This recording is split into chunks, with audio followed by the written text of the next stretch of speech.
we're on the cusp of Fast 10, which is coming May 19, 2023. I'm not sure.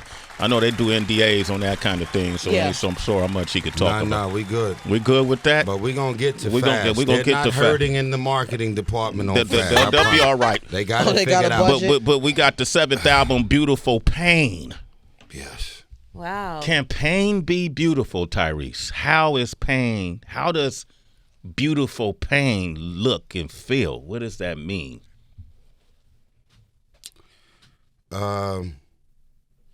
Sorry I didn't go to media training.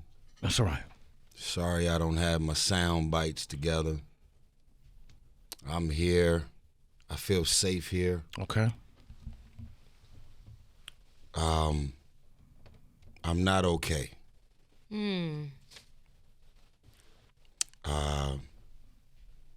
Big bro Sway, it's the hardest thing I've ever had to do in my life. This is not just go through some shit, do a song, release it. This is hard because as I listen to this song and these lyrics, I really can't believe that this is my life. I can't believe that this is my life. I can't believe that these are my actual feelings. I just want to say, just speaking an analogy for a second, right? So, because I was never close to my family, even though I buried my mother February 14th, Valentine's Day last year, and I've been praying for you all night. I haven't called you, and I didn't want to text because I wanted to put my eyes on you. And that prayer that just happened in the lobby was for you and what you're carrying and feeling right now. See, the confusing part about an alpha male is that we sound strong, we look strong, we appear to be strong. Most people would say he got money, he gonna be all right. Right. But see, money never stopped Anthony Bourdain from killing himself. Money never stopped Kate Spade from killing herself. She had way more money than us. Now, I've never, ever, ever in my life thought about killing myself. I love myself too much to do that. Okay. Never had the thought, but I do know that there are real people out here that go through real things and they go down that rabbit hole. But I want to tell y'all that this is not a song bashing a woman. This is not me trying to teach this woman a lesson. This is my truth. It's my story. I was never close to my family, so when I got married to Samantha, that became a world within a world that I never had before her. I was on my way home to fight for my marriage. We had a couple little arguments, anything that would ever warrant, I'm out. You remember when Kobe Bryant, rest in peace, died? We was in L.A. I mainly live in Atlanta, so during the winter, ATL temperature drops. So I packed up the whole family, housekeepers, nannies, the whole squad. Was like, we out, we going to L.A., where I was born and raised. Probably 2 months after we got there, we woke up to the news that Kobe died. And he died like 4 exits away from where I live. I couldn't go to the crash site. I was devastated. You know, I've been knowing Kobe. I think we literally got on the same year. And Wow. Kobe took Brandy. Brandy took Kobe to her prom. I remember that. Prom date. Mm-hmm. And me and Brandy have been the best of friends since we were 11, 12 years old. So I've been knowing Kobe for many moons, many years. We ain't best friends. I'm not painting that picture, but I was devastated with the loss. His wife, his children, just everything. And I'm an empath. I'm an alpha, but I'm an empath. I feel everything. Yeah. So fast forward, after the tragedy of Kobe and all of this negativity and this cloud of confusion that happened after we lost the homie, Then something called COVID hit. And then some shit called quarantine hit, and we just stuck at home. Now, quarantine for most looked very different than mine, and I'm very aware of it. We were stuck at home. House is nice, chef is there, nanny's on deck, and this was after I woke up to child abuse claims and the psych meds and what more do you want from me and everything that my marriage had to survive. We had only been married for a year and woke up to all that goofy shit. And it took over our marriage and took over the vibrations of our marriage. But quarantine changed the vibrations of my marriage for the better. Some people was in quarantine and everything that you never had time to address, peel back that rug, motherfucker, it's cracking. It's happening right now. You remember when you told me and remember my cousin, remember, all that shit came out, which is why so many people are divorced right now, because some of us have purposely been too busy to address the shit that's really on our mind. Real. And quarantine brought it all out. Quarantine for me was able to help me to hit the reset button on my marriage. We were on Instagram every Friday doing date night. Beautiful date nights. We had Eric, Benet, and Tamia to do their duet, Spend One Night With You, which was our first dance at our marriage. When we got married, we had Brian McKnight on there. We had the gospel singer Jonathan McReynolds to pop up. So 10 months of quarantine, didn't need the money, stuck at home, no flights, no meetings, no Zoom. Didn't even never heard of Zoom before quarantine. Changed my life, changed the vibrations of the marriage that I was in. Needed, God must have knew. In my case, in order to hit the reset button on your marriage, sit down, pause, pour into your family, pour into your marriage. Nothing else matters. If you try and make something else matter, I took it all away. Rest, sleep, no flights, no travel, no grind, no nothing. Right here. Then, after 10 months of date night, sex, love, magic, reset button, rest, recovery, restoration, everything. We get on our first flight back to Atlanta where I live. I arrive 6 a.m. in the morning, Father's Day. God put it on my heart to do music again. Since I had been with Samantha, she's never seen me get into music mode. She married Denzel Washington. You can't marry Denzel Washington and then file for divorce when he get in character for a movie. You can't marry a basketball player and then divorce him when he gets up at 4 a.m. to go practice. She married a singer. She married a recording artist, a successful one at that. So I get in my zone when it comes to do music. I'm in the house. We're editing. We're writing videos. We got directors there. We did a video that starred my lady, Samantha, as my leading lady, called Black Excellence, featuring Rick Ross. Make sure y'all Google it. Check it out. Directed by Dion Taylor. I'm sorry. Directed by Brad Furman, who directed the Lincoln Lawyer movie with Matthew McConaughey. Great movie. We got a real filmmaker to do the short film Black Excellence. So then we did another song called Legendary, featuring CeeLo Green, dedicated to George Floyd, Breonna Taylor, Trayvon Martin, and Eric Garner. So I'm in my zone for 3-4 weeks, recording, editing, casting, location scouting, managing crews, COVID testing, under a lot of fucking pressure. And my wife knew everything every step of the way, because I wasn't on location working. I brought all this energy home.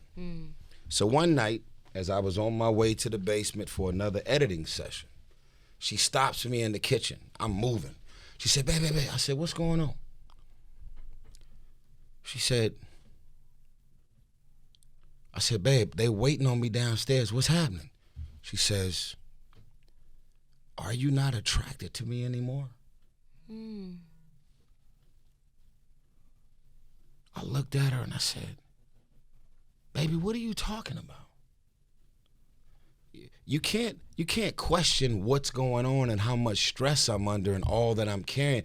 First of all, I'm about to release a video that has 4 people that passed away. I'm more concerned about the backlash that might come if I don't get this right. George Floyd, Eric Garner, Trayvon, and Breonna, most people was doing videos trying to shed light on just George Floyd. I put 4 in there. Song is called Legendary, featuring CeeLo Green. Look at the video. And so instead of me having a wife that says, I understand the assignment, I understand what God has put on you, what you're doing on behalf of the movement, she made it about her. I gave you 10 full months of date night and uninterrupted love and magic and energy pouring into my marriage. I was doing this for 3 weeks. So I left town after them videos, which again, one of them featured her as my leading lady. I go to New Jersey to work on my first film. We were arguing about me being busy before I left, which never happened for 10 months, just happened for 3 weeks. I go to New Jersey to work on this movie. We still arguing. She said, I'm leaving. I said, what do you mean? Because I never heard her say that way. Because we do know the difference. When you mad, saying some shit because you mad. You know, we all say shit we don't mean when we mad. But I heard something different in her voice. And I left my movie set 3 hours before I was supposed to wrap because it was the last flight out. They threatened to sue me for $750,000 because I was supposed to be in all of those scenes. But it was the last direct flight from Jersey to Atlanta. And I said, respectfully, fuck you. Nothing matters more than my family and my marriage. And my wife is telling me she's gonna leave me and I need to get home and do whatever it takes to make sure she don't leave me. Mm-hmm. My daughter was 1 year old at the time. My family is all I had. So as I was in the airplane, she somehow got wind of the fact that I was flying home. She asked 7 people to show up to the house. She covered up the Ring camera with a COVID mask so I didn't see and get any notifications. She grabbed 50 boxes, packed up all of her shit. She took my baby and never came back. So that's the truth. If you're triggered by my truth, I'm sorry. You don't have the stage and the platform to talk about things that's on your mind. She's been all over social media telling people what she's been telling people, playing victim. She does Miracle Mondays.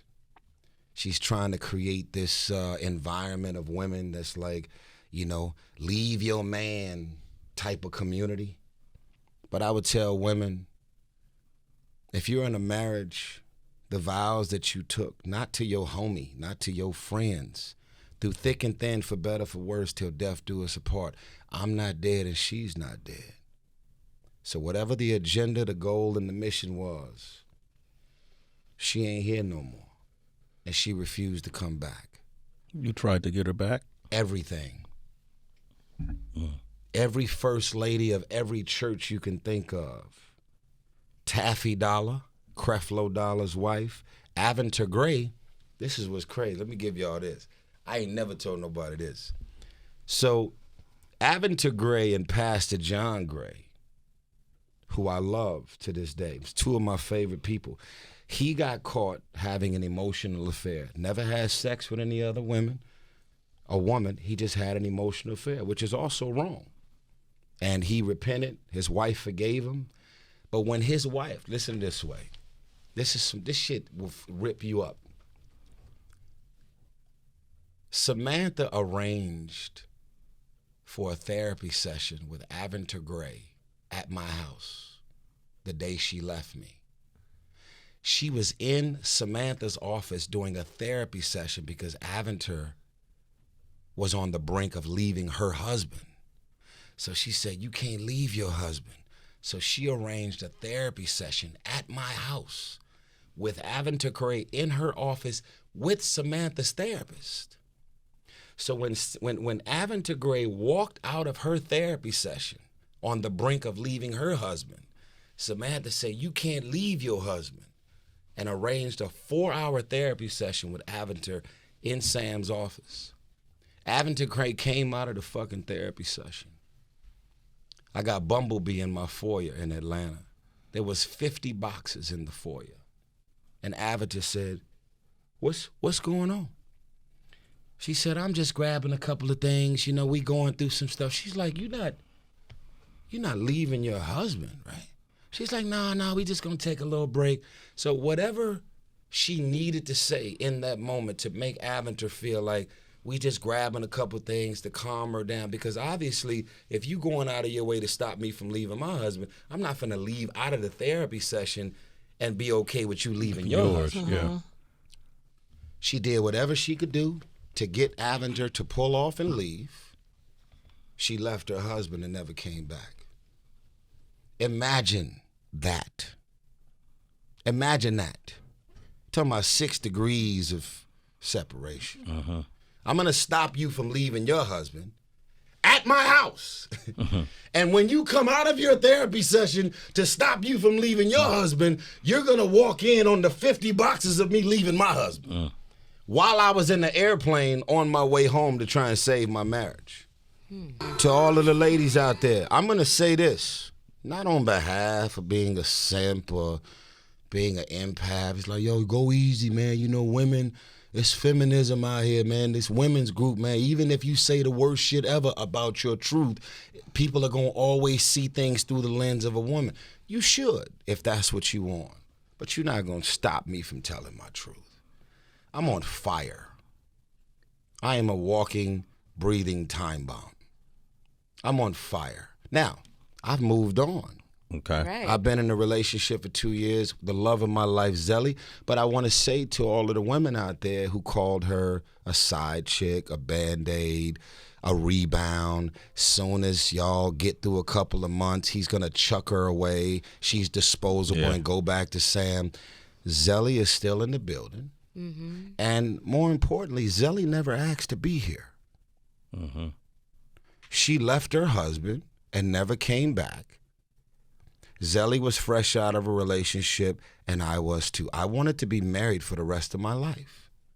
So before y'all come at my girl, just understand she was out living her best life. There was Tyrese Gibson, Samantha Gibson, and Soraya Gibson.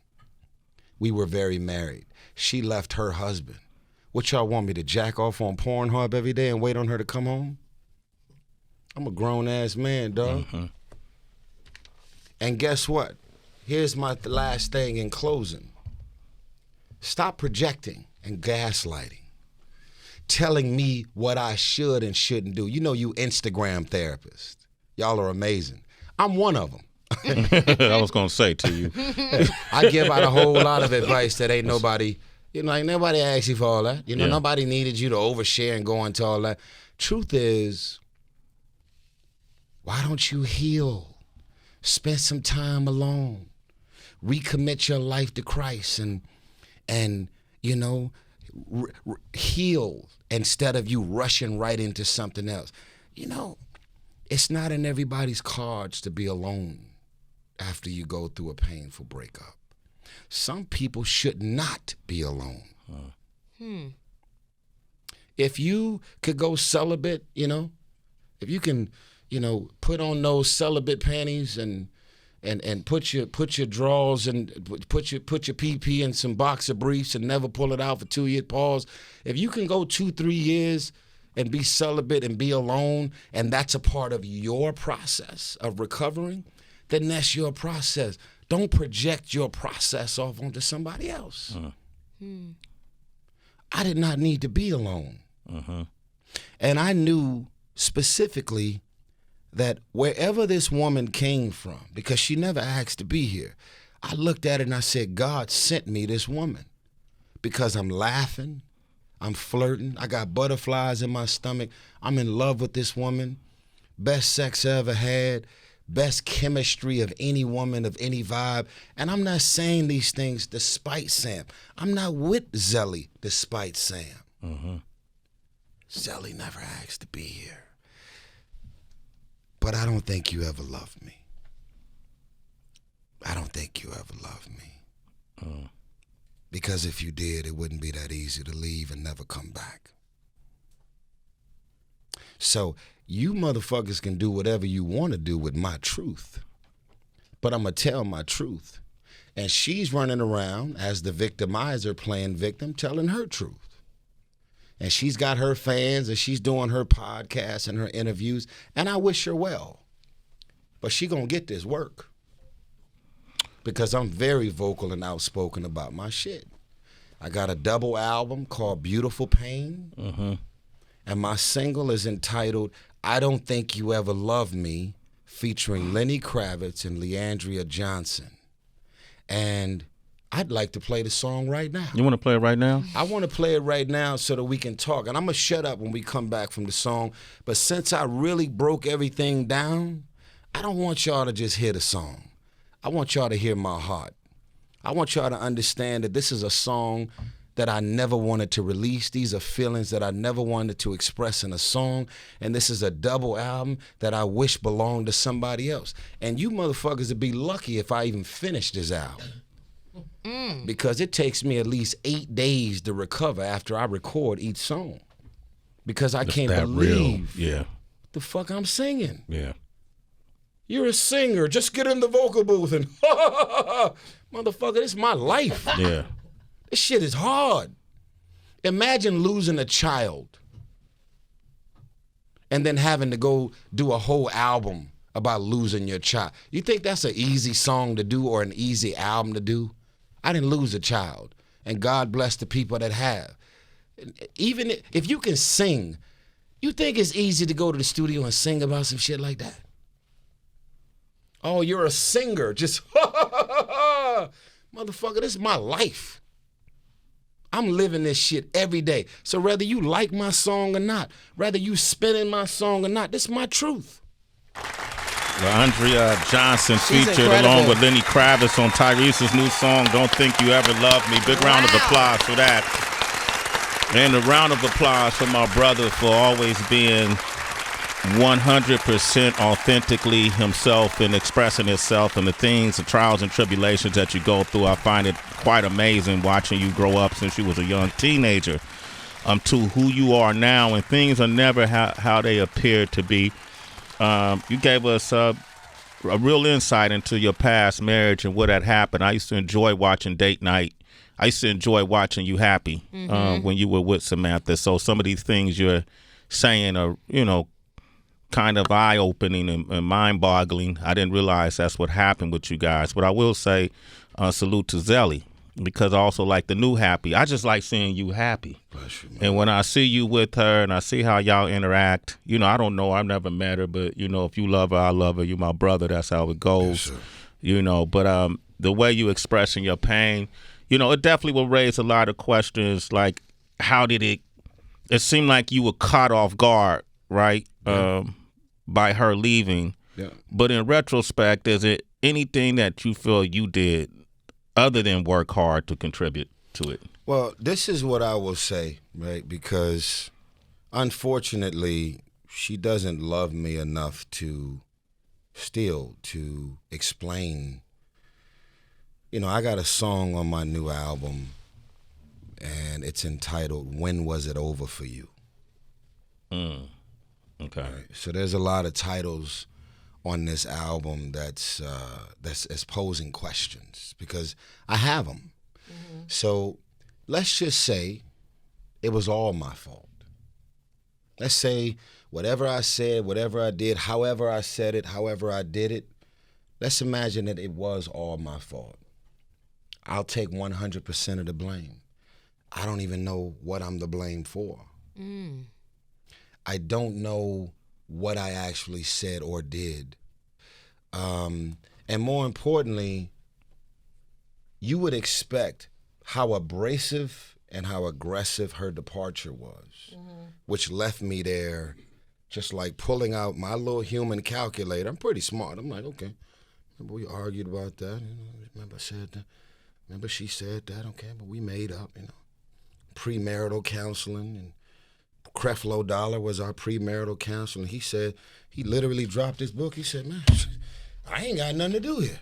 He's like, you would be surprised how many people call themselves falling in love and wanting to get married, and they don't even know each other. Every question I ask y'all have already talked about it. Full transparency, unpacked it all. Y'all have done all the work. Y'all have done more work than most people that are actually married, pertaining to understanding who y'all are and what journey y'all about to take. And Creflo literally had his book, legs was crossed, dropped the book in the middle of our therapy session and said, I ain't got nothing to do here. So I can say this. This is my best answer until she decides I love you enough to tell you why I left. What you said and what you did that made me say I was out.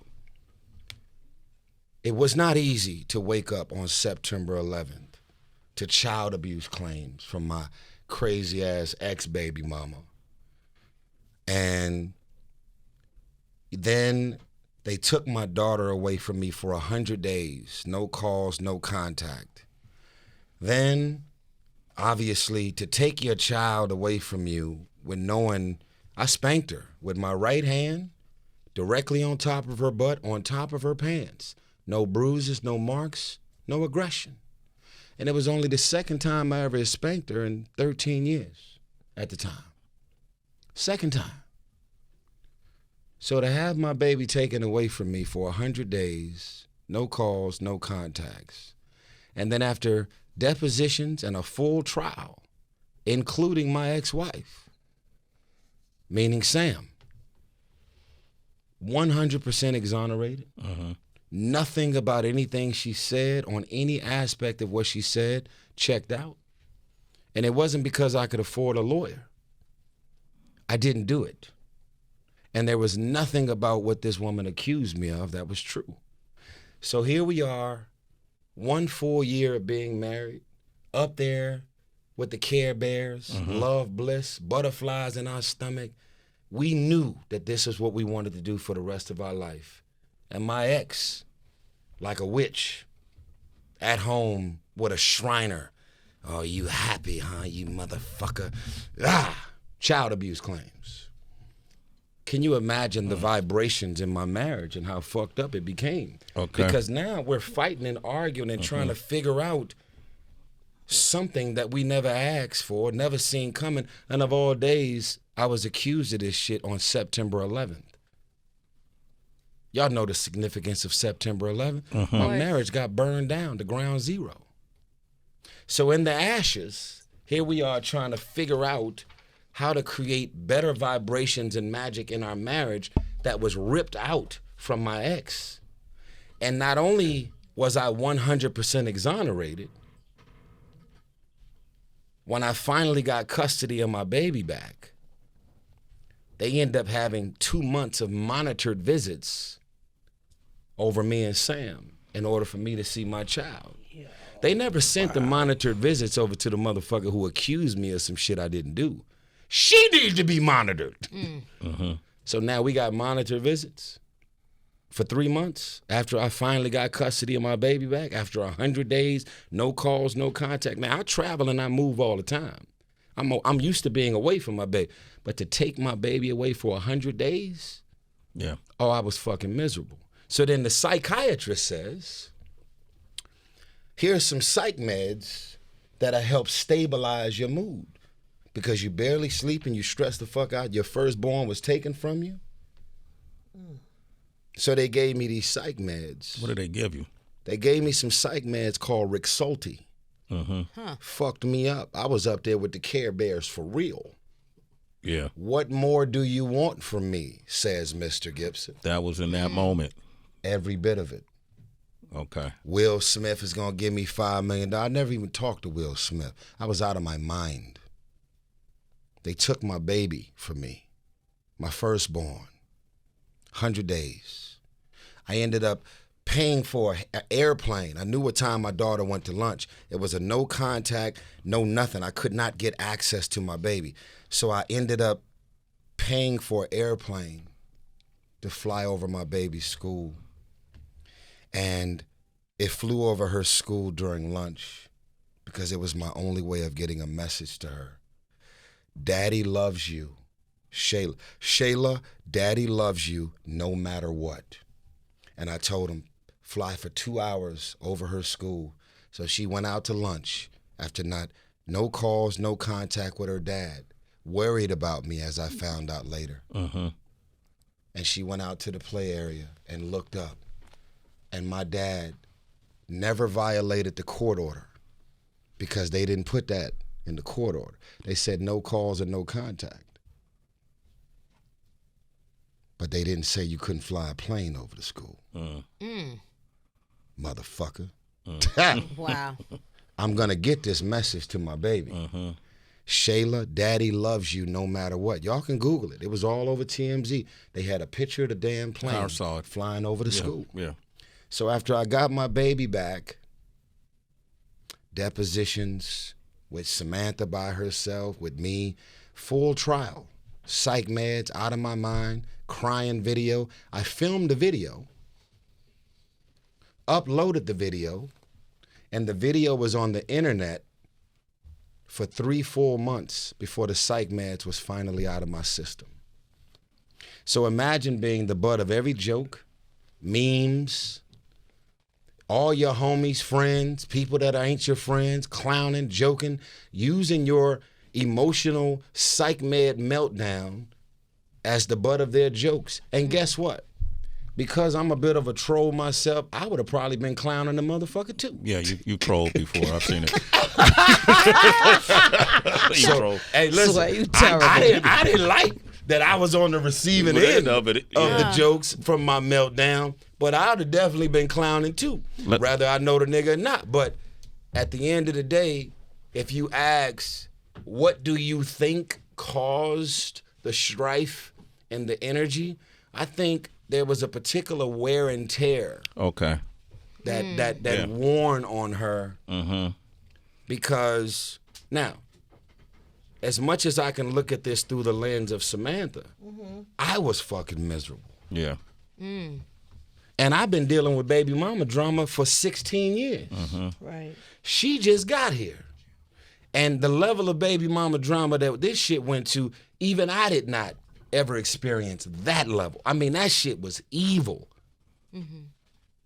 Going through financial traumas. Child custody court is pretty. Well, you always pipe up when those topics come up. You do. Like they monitor this guy. They have to monitor him. Like that's ridiculous. I personally 3 months. You walked in here, Tyrese, today, and you said that we were family. That's crazy. Yeah, you walked in here today, Tyrese, and said that we were family, and I appreciate you saying that to us. And I personally want to apologize because I had no idea you were going through all of this. I had no idea. Like, I have brothers, I have a husband, you know what I mean? My father passed away, but I grew up with a father in my house. Yes, ma'am. So I'm sorry, that you had to deal with all of this, you know? I honestly, I'm gonna thank you for saying that. Give me some thank you. I want to just say to y'all, listen, the Lord Jesus Christ Amen. is my Lord and Savior. Amen.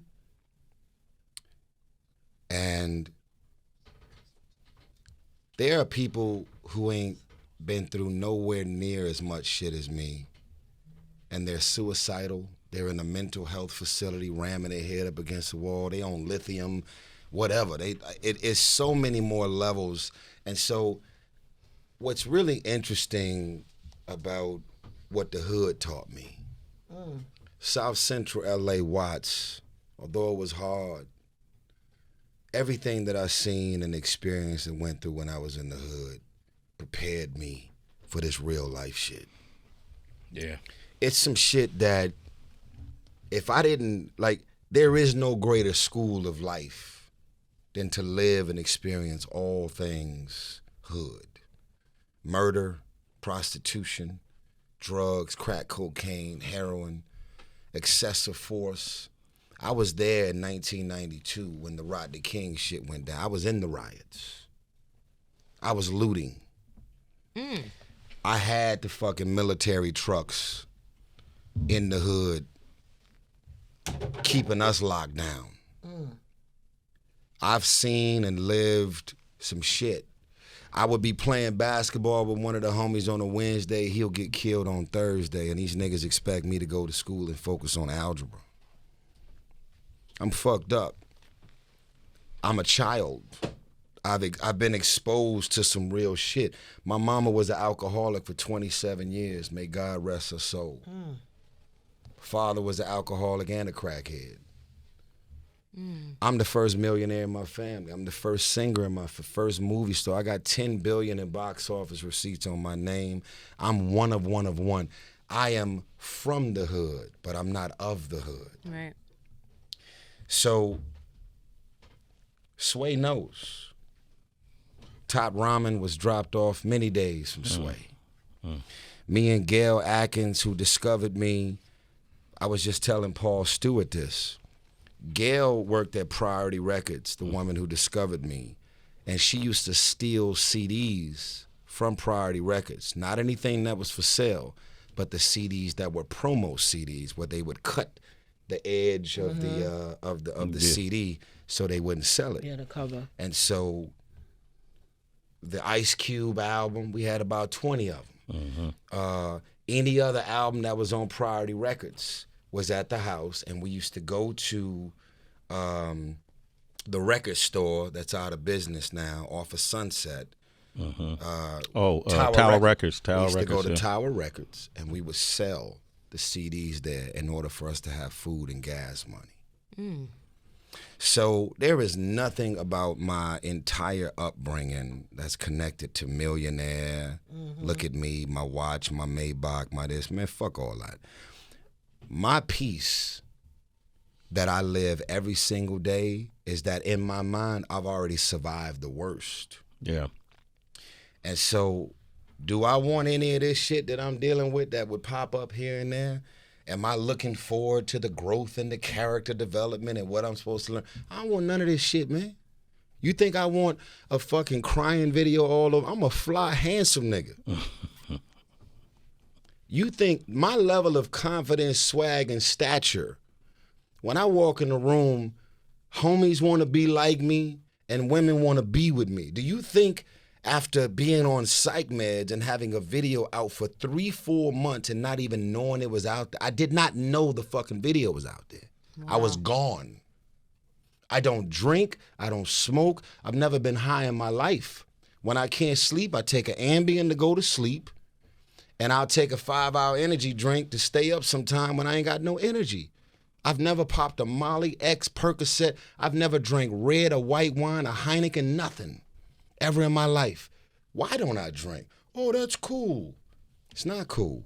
I don't drink because everything about drugs and alcohol fucked my life up throughout my childhood. Everything was out of control, so which made me a control freak. So I'm not successful because I work hard.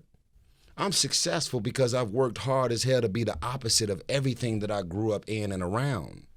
And these are the fruits. So for someone who doesn't use drugs, you put some shit like Rexulti in my system, it's gonna have the worst adverse effects ever. So I'm online talking about Will Smith giving me $5 million. I never talked to Will Smith. And I still haven't recovered from the damage that I did to him and his family. They didn't deserve them phone calls. I still haven't recovered from announcing that Samantha was pregnant when she wasn't at the time. You did say that. I did. Yeah. Everything that was happening, I was out of my mind. But then I go back and I look at all those posts, and it's crazy how often I was quoting Bible scriptures. I was operating vehicles on psych meds. So that saying, Jesus take the wheel, he did. Because your brother that's sitting right here could have been in jail for vehicular manslaughter and been able to say that I was on psych meds, that's why I ran somebody over. But God covered me even when I was out of my mind. Amen. Now, let me tell you what I learned. And God bless Samantha for having to go through that, because she never asked for that, nor did I. So I can say that's my long answer. But I would tell y'all something that I learned. What did you learn from it all? And how did you become a better man on the other side of all of this shit? I'm going to tell y'all something, man. My mama, rest in peace, said to me, you're a marked man. God has marked you. Even if you go above and beyond to fuck it up yourself, that favor and that oil is on you. And you're going to always get to the other side of everything. You know how many near-death experiences I had? You know how many times I would go somewhere, hit a corner, go walk into a liquor store, come right back to that same corner I made a right at. It'd be 12 cars piled up, people hanging all out dead. You know how many times God said, leave the club right now? I pull off and the club gets shot up. Big-ass fight break out. You know how many near-death experiences I've had? Something about what I carry and what's on me allows for me to always feel like God's got me. There you go. Come on. And the only connection I can make, never said this publicly, but in the Bible it speaks that there's life and death and power in the tongue. Be careful what you say. Be careful what you say. Be careful with the things you consistently talk about, because you're inviting that energy and vibration into your life. Mm-hmm. I had a song called Shame. #1 for 16 weeks on Billboard.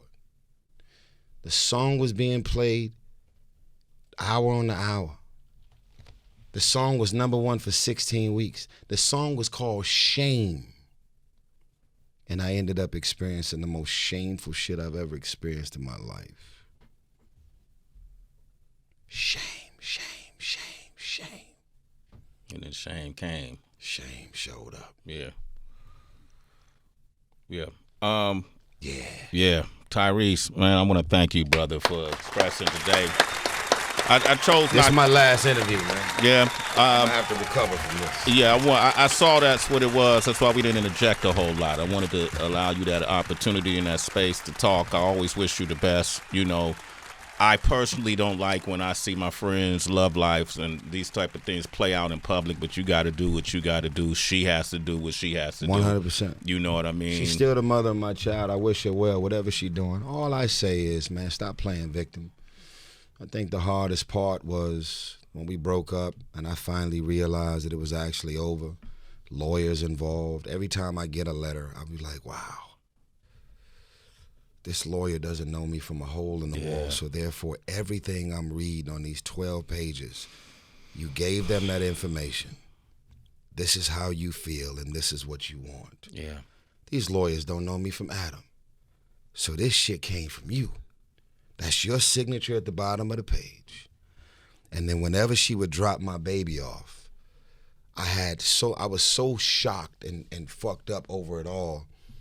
Literally, this is perfect. Watch this, y'all. I'm being very literal because I want y'all to understand my life. So, front of my house is my office. And so I would send the nanny out the front door, and I had curtains, and my windows are tinted in my office. And so every time Sam would pull up to drop the baby off, I'd be standing behind the curtain and just looking. And everything about her energy was like she had literally disconnected and disassociated herself from everything that had to do with everything. We got married in this house. We made this baby in this house. We had our first dance in this house. How the fuck could you pull up to this house with so many emotional and sentimental moments that we have shared and started a family, and you pulling up, dropping the baby off like it's a fucking daycare? She would get out the car, singing like this to the baby in the car seat. She would get the baby, hand it to the nanny, and just get in the car, okay, bye, and drive the fuck off. And I would be sitting in the fucking window, just like this, looking for something. Before you get in the car, can you have a moment? Look up at the house. Look at your life and your world that we shared together. We tore the street sign down. We used to pull up in front of this house and pray in front of the house because we knew that our life and our family was going to be lived in this house. And when we got there after we closed, we said, hold on, don't take the sign down. We want to see you pull the shovel out and take the sign down. We prayed this for sale sign out the front door. And I just wanted her to give the baby to the nanny. And before she get in the car, just look up and go,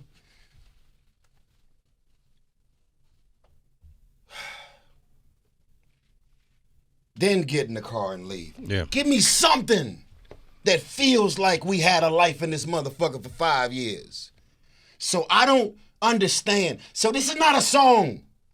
I don't think you ever loved me. It's not because she left me. People leave each other all the time, whether it's his fault or her fault. Who gives a fuck? Cry me a river. It was all the other shit that happened that was so heartless and so abrasive. And here I am the millionaire. I am the alpha. I do got a big ass ego and personality, but I got the biggest heart of anybody you'll ever meet. And I would have never done that to me. I would have never done that to her. Break up. People break up all the time. Are you in a cult? You know, you walk up to a woman, to a mother walks up to their daughter and go, Cheyenne, it's me. And they like, I don't know who you, and just walk the fuck away. Like no association whatsoever. I understand women cutoff game is strong. Yeah. But what was that? So I don't think you ever loved me. It's for real, bro. Uh-huh. And guess what? Yeah, I'm in a relationship. Yeah, I'm in love. Yeah, she's patient and kind and allowing me to endure this process. Because guess what? The reason that men out here killing themselves, I'm going to tell you why black men are out here and the suicide rates are through the roof. They tear us down when we don't communicate and express our thoughts and feelings and sentiments or our vulnerabilities. And then as soon as we talk and express our thoughts and vulnerabilities, we get our ass beat and get torn down for that too. Well, I'm not finna let myself drive me crazy from keeping all this shit bouncing around in my head. So as long as these interviews are scheduled, motherfucker, I'm gonna show up and talk. And if you don't want me on your show because I'm too raw and real for TV, well, I'll be on my Instagram, motherfucker. You gonna get this work. My man Tyrese, that's my brother right here. I hope, well, I won't even use the word hope. I'm thinking of your daughter. I know you'll get it to a place where she's not impacted. You know, where where it's minimal impact on your daughter. Daughters. Yeah. Right? Where it's minimal impact on the kids. Yeah. I know you. And I know you get it to that place regardless. Right? I love you, brother. Thank you for your truth. Your ability to express yourself and your willingness to put it all on the line is commendable. We all don't do that. We all weren't chosen. Your mother was right. I met your mother. May she rest in power. We haven't seen each other since then. We've spoken on the phone the whole nine, and I appreciate your prayer about my grandmother, Elsie Waters. Grandma's up there with mama. They up there dancing. Oh, man. They having a good time. They proud of us. Snoop's mama's up there with Snoop's my mom up there. Man, they up there. They having a good. Jesus up there laughing right now. They came to heaven with so many stories to tell, man. It's unbelievable. Yeah, they proud of us, man. We'll talk again. Yeah, of course. You're always welcome here. I just want to make sure you had a platform where you can express yourself. Yes, sir.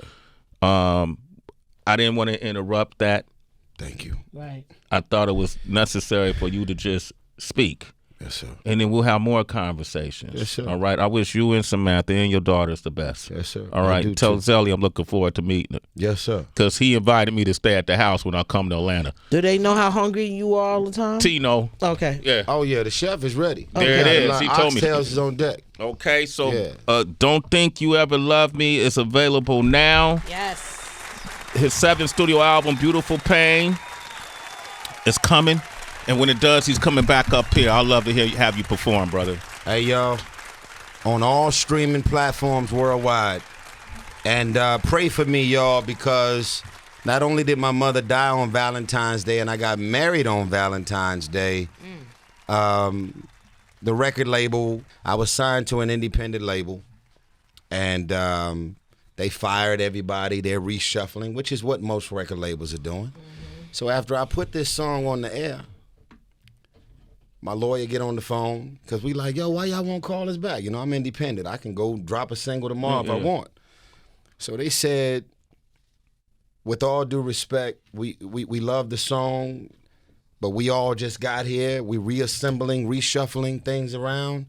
We won't be able to do a meeting with you until 6 months from now. So with all due respect, you're in the black. You don't owe us no money. Would you be willing to walk on a handshake. So I don't have a record deal right now. And yet my song is on the air. Come on, man. That's the new way, though. I saw you said you're meeting with 3 labels. We got to talk about that next time. Yes, sir. Okay? I just wanted y'all to know this love right here. Yeah. And every time, I don't care if it's 2 or 2,000 spins, whatever you streaming, whatever city, state, or country you listening from, giving me love on this song right now means more than it's ever meant, because in success, God willing, I'll be able to find me a new situation and not have to push this album back. I'm sure you are. All right, give it up for Tyrese Gibson. It's my brother, y'all. Don't Think You Ever Loved Me is the new single featuring Lenny, Kravitz, Leandria Johnson.